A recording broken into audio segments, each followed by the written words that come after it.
வாசிப்போம். 2 கொரிந்தியர் 5:21 நாம் அவருக்குள் தேவனுடைய நீதியாகும்படிக்கு பாவம் அறியாத அவரை நமக்காக பாவமாக்கினார். நமக்காக பாவம் ஆக்கினார். இங்கே நாம் பார்க்கிறோம், பாவம் அறியாத அவரை, பாவம் அறியாத அவரை, பாவம் அறியாத இயேசுவை பாவமாக்கினார் என்று இங்கே சொல்லப்பட்டிருக்கிறது. யார் இவரை பாவமாக்கினார்? பிதாவாகிய தேவன் பாவமாக்கினார். எங்கே பாவமாக்கினார்? கல்வாரி சிலுவையிலே அவர் என்ன செய்தார்? அவரை பாவமாக்கினார். தெளிவாய் சொன்னால் இப்படி சொல்லலாம். எப்படி சொல்லலாம்? நம்முடைய பாவத்தை எல்லாம் எடுத்து இயேசுவின் மேலே பிதாவாகிய தேவன் என்ன செய்தார்? சுமத்தினார், அவர் மேலே வைத்தார். அருமையானவர்களை கவனியுங்கள். இயேசு கிறிஸ்து இந்த பூமியிலே மனிதனாய் பிறந்த போது அவர் பாவத்திலே பிறக்கவில்லை. எத்தனை பேர் ஒத்துக்கிறீங்க? அவர் பாவத்தில் பிறந்தாரா?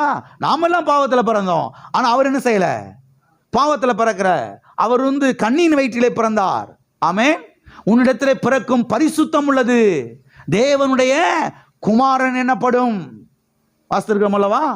இயேசு கிறிஸ்து பாவத்தில் பிறக்கல, அவர் ஒரு பாவி அல்ல. ஆமென். ஆனா இங்கே எழுதப்பட்டிருக்கிறது, அவர் பாவமானார், நமக்காக என்ன செய்தார்? பாவமான, பாவம் அறியாத அவரை நமக்காக பாவமாக்கினார் என்று. அப்ப இயேசு கிறிஸ்து இந்த பூமியிலே மனிதனாய் பிறக்கும் போது அவர் பாவத்தில் பிறக்கல, அவர் பாவத்தில் வாழல, அவர் பாவம் செய்யல. ஆனாலும் கல்வாரி சிலுவையில் செய்யப்பட்டார். இது விளங்குச்சா? இது விளங்கினாதான் அது விளங்கும். எது விளங்கும்? கல்வாரி சிலுவையில் நமக்காக தரித்திரர் ஆனாரே என்பது விளங்கும். அதனால தான் இதை விளக்கி சொல்லிட்டு இருக்கிறேன். கவனிங்க.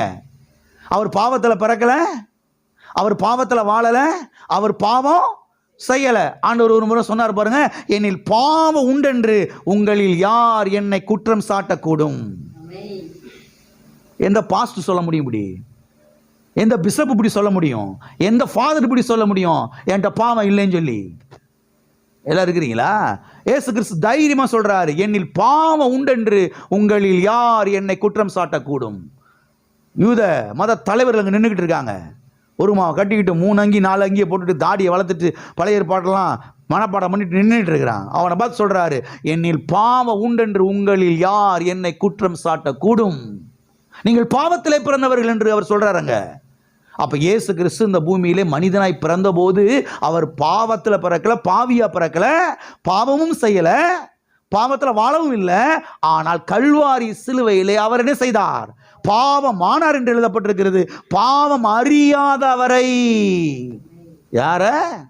பாவம்னா என்னன்னே தெரியாத அவரை பாவமாக்கினார் என்று எழுதப்பட்டிருக்கிறது. எல்லாம் இருக்கிறீங்களா? எனவேதான் இந்த வசனம் இங்கே தெளிவாய் சொல்லுகிறது, பாவம் அறியாத அவரை பாவமாக்கினார்.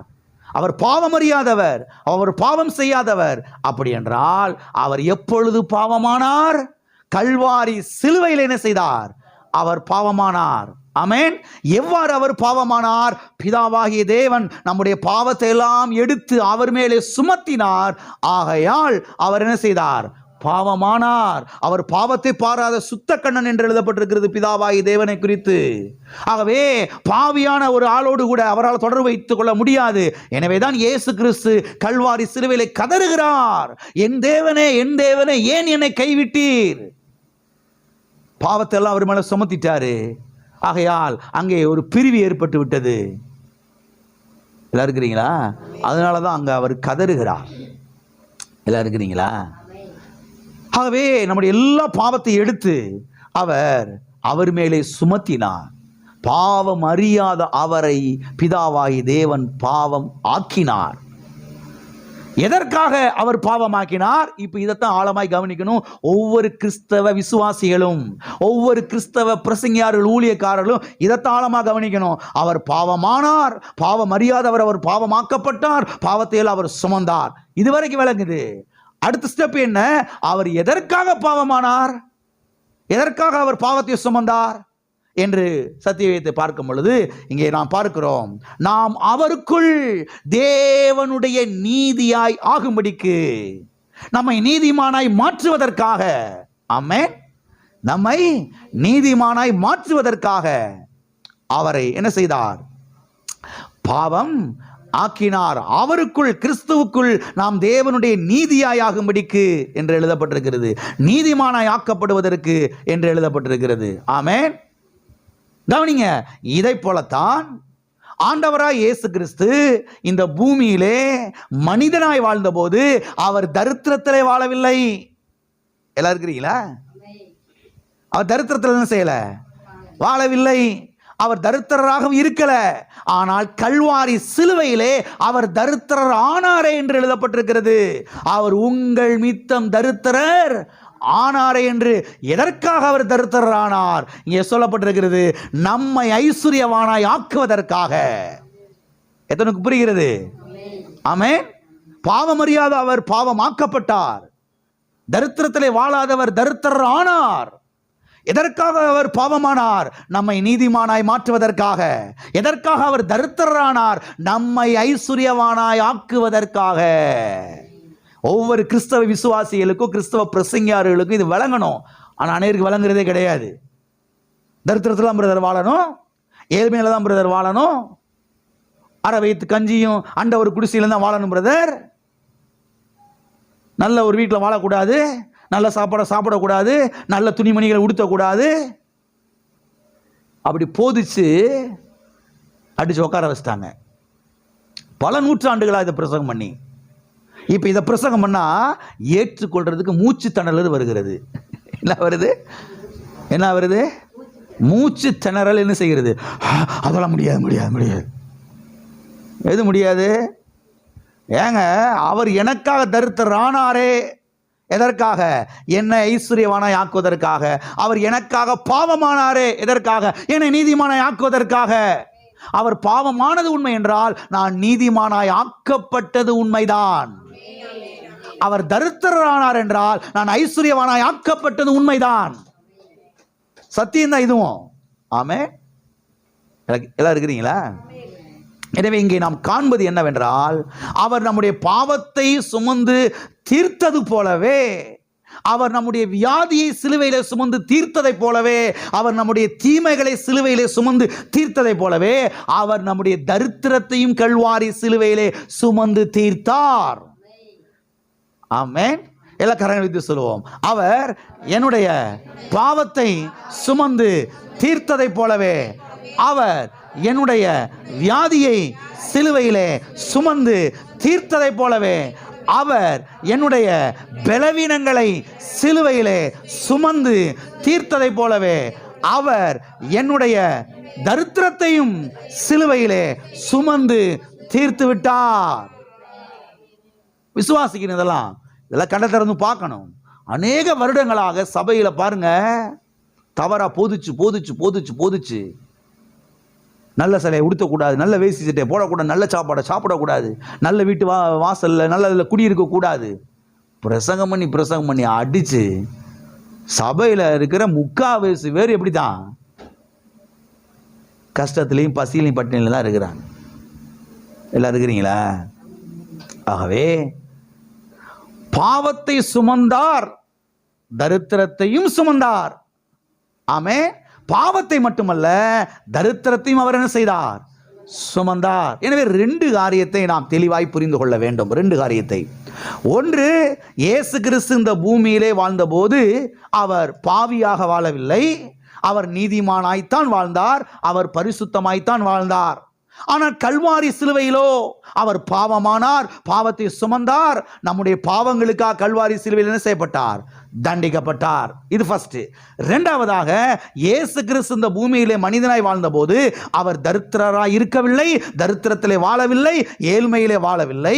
அவர் செல்வ செழிப்பாய்த்தான் வாழ்ந்தார், அவர் ஐஸ்வர்ய வாழ்வுதான் வாழ்ந்தார். ஆனால் கல்வாரி சிலுவையிலோ அவர் தரித்திரராயானார், தரித்திரத்தை சுமந்தார், தரித்திரத்தை ஏற்றுக்கொண்டார், தரித்திரத்திற்கு முடிவு கட்டினார், கடன் பிரச்சனைக்கு முடிவு கட்டினார்.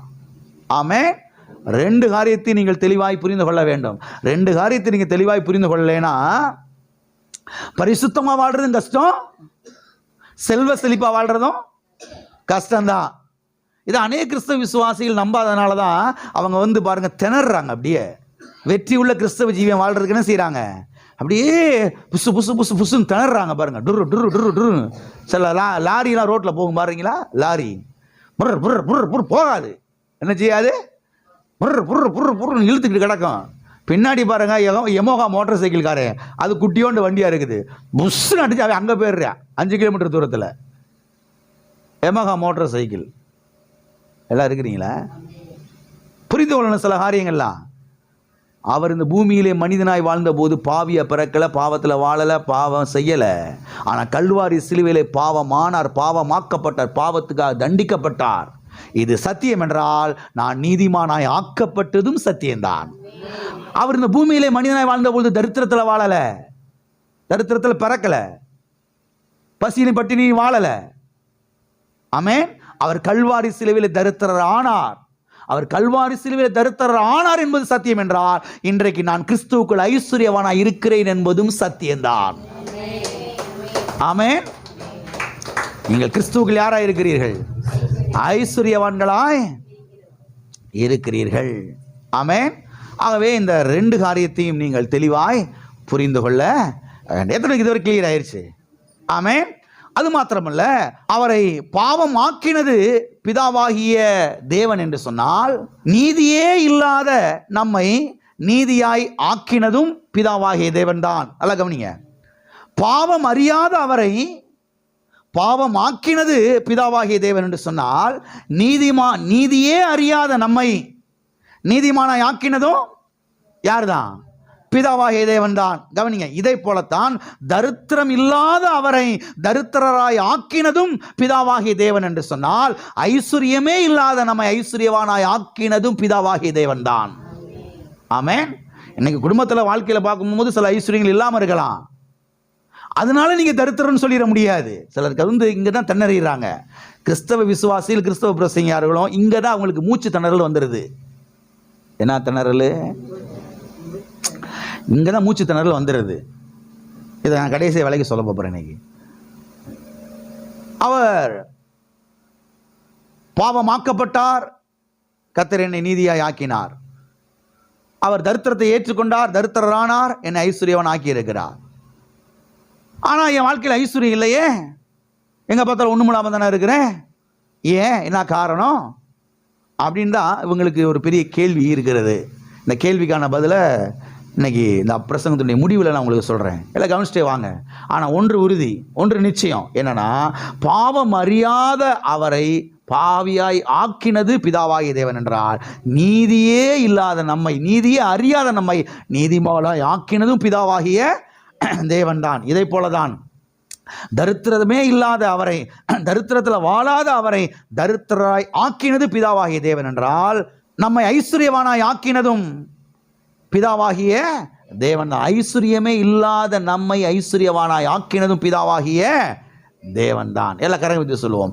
ஐஸ்வர்யமே இல்லாத என்னை ஐஸ்வர்யவானாய் ஆக்கினது பிதாவாகிய தேவன். ஆமென். எனவே கல்வாரி சிலுவையிலே தொங்கும் போதுதான் இயேசு கிறிஸ்து தரித்திரராய் ஆனார், தரித்திரத்தை சுமந்தார், தரித்திரத்தை ஏற்றுக்கொண்டார். அவர் இந்த பூமியிலே மனிதனாய் வாழ்ந்தபோது தரித்திரத்தில் என்ன செய்யலை? வாழலை. பசியிலையும் பட்டினிலையும் வாழலை. அவர் கல்வாரி சிலுவையில் என்ன செய்தார்? தரித்திரராய் ஆனார் என்று இங்கே நாம் தெளிவாய் பார்க்கிறோம். ஆமென்.